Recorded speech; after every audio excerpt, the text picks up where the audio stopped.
Can be told, everyone.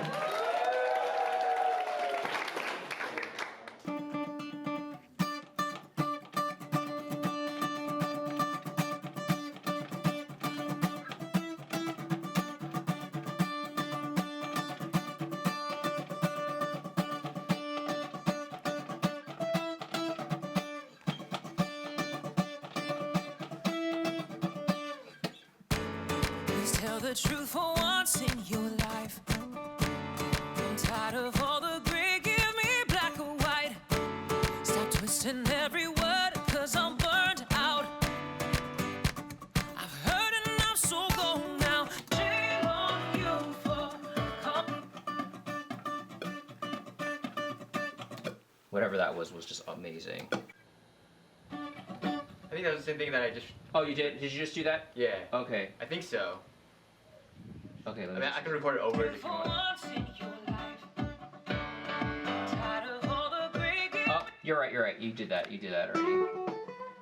let us experience the glory of your goodness. Let us become more aware of your presence. Let us experience the glory of your goodness. I feel like if you're gonna be a Christian, calling yourself a Christian artist, like you have to live up to. I don't want to say this in a way that makes it seem legalistic, but I feel like you should have respect for that because a lot of people throw the term Christian around a lot now. I'm a Christian, or I'm a Christian this, I'm a Christian that, I'm a Christian book writer, I'm a Christian musician, I'm a Christian filmmaker, and I'm like, and there's something about that really bothers me because it somehow makes it seem that any other art that doesn't have that label is somehow not Christian.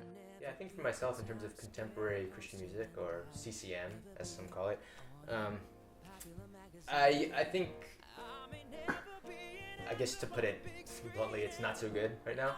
I think a lot of it is very, it just lacks a lot of creativity, both musically and also lyrically. I think there's this kind of rut that, for whatever reason, Christian or contemporary Christian music has become stuck in.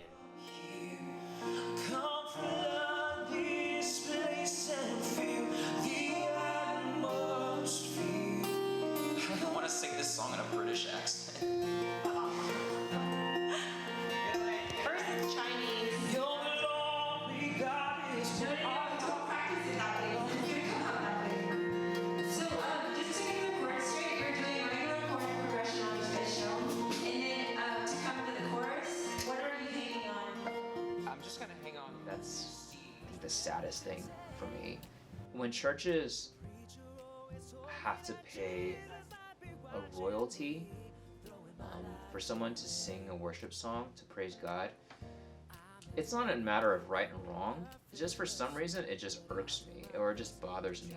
Again, I think, Christian labels or different groups have found this formula of like what I guess sounds initially appealing to Christian audiences, and because we as Christians, especially in America, we've kind of dumbed ourselves down, so we're willing to just take a lot of stuff at surface value, even if it's not really meaningful. I think Andrew and I both view worship with a type of reverence that we don't necessarily view our own music with.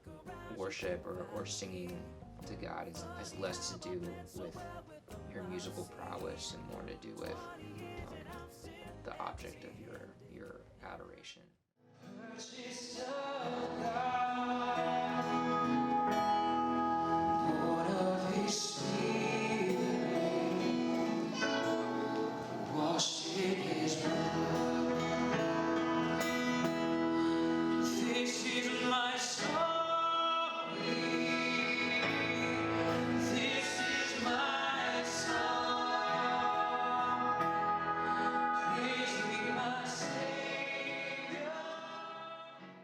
I think when you're playing for worship, it comes from a different place, and so it doesn't have to be this thing where everything sounds perfect or innovative or whatever. I actually get more nervous before worship set than I do before a show. Just because, when you're playing your own music, that's one thing, but when you're up there and you're supposed to, in some ways, usher in the presence of God, or you're supposed to bring people into the presence of God, that seems more scary to me.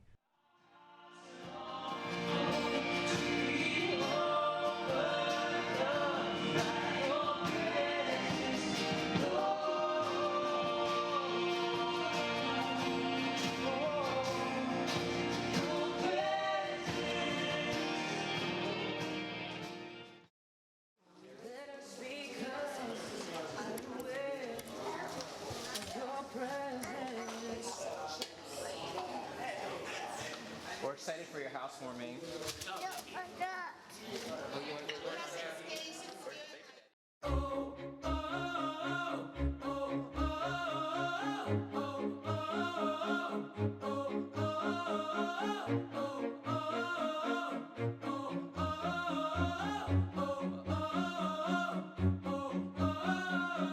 So I met my wife Letty through an event that the band performed at. She helped organize it at her former church in Berkeley. After being married, I guess the biggest thing that changed with me is, learning to see how easy it is for me to be selfish. Or not that it's easy, but how inclined I am to just look out for myself, and learning how to get past that, trying to be a better husband, better person, and just learning how to love Letty more, and learning to just love other people more, becoming one that is more focused on serving rather than just being served.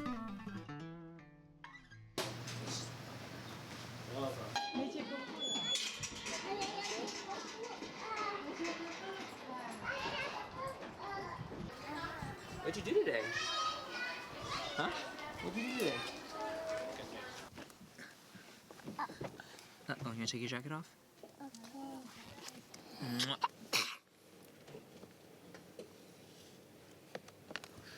There's nothing like a screaming child that needs to have his diaper changed to make you kind of pull you out of your own fog. I've realized that life will just throw you these unexpected kind of curveballs, and if you run with it and you go with it, there's just so much blessing in it. And it's weird, to think that he's only been on this planet for, less than 3 years. And to me, he means the world to me. And he's shown me so much about myself and ways that I can be selfish. And he's also shown me how much God really loves us.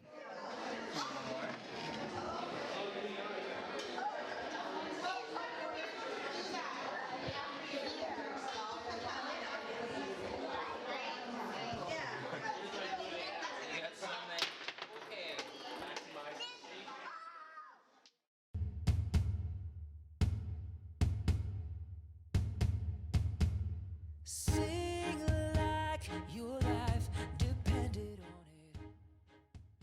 it. I think for Christian artists, a really good way for them to not get stuck in that rut or get stuck in that formula of whatever the CCM industry wants them to be is for them to actually not sign with any labels.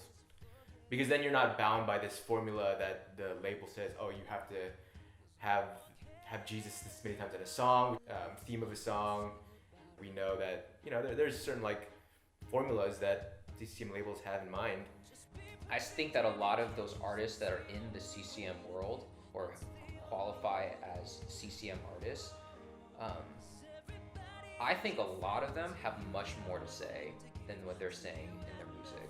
I don't even necessarily think that it's just because there are some kind of artist that just doesn't have a lot to say, or that their experience of God is only within that particular context. I think a lot of times that's all they're allowed to say, and that's for me why we decided not thus far in our career not to sign with the label, not to be part of a larger conglomerate that would have some kind of sway in what we sing about, what we talk about.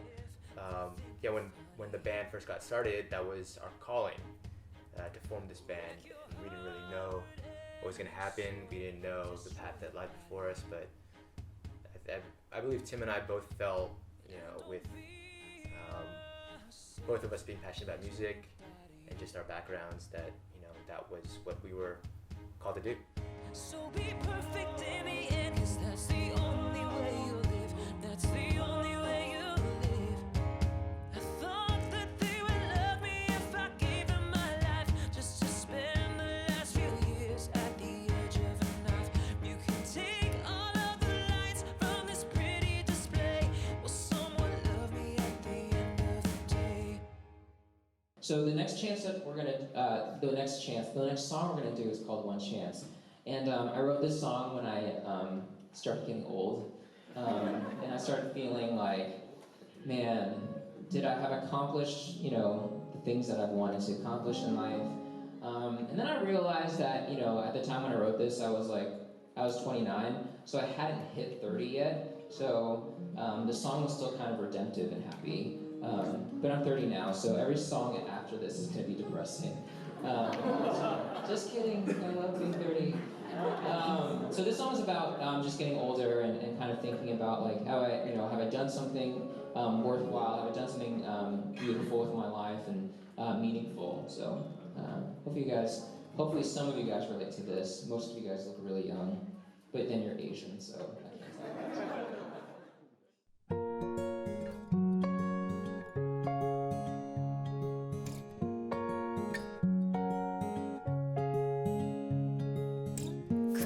This ladder if you can. Lay waste the dreams and plans you planned. And all you have to do is sing. Think of the joy that you could bring. So I sang every rung at the top of my lungs, but no one's ever listening. 'Cause I'm too young to call it a day, and I'm too old to make any more mistakes. And can I make something beautiful just once before I die? Give me one chance to try.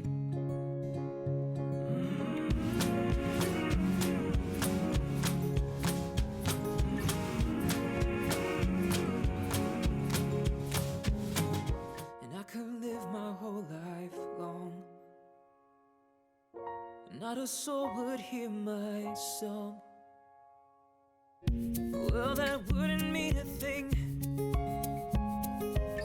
'cause you will be my everything. And I'll sing every part with all of my heart, 'cause you are always listening. 'Cause I'm too young to call it a day, and I'm too old to have nothing left to say. And I will make you something beautiful each day until I die, or at least I will try. Singing at the top of my lungs, singing at the top of my lungs, singing at the top of my lungs, singing at the top of my lungs.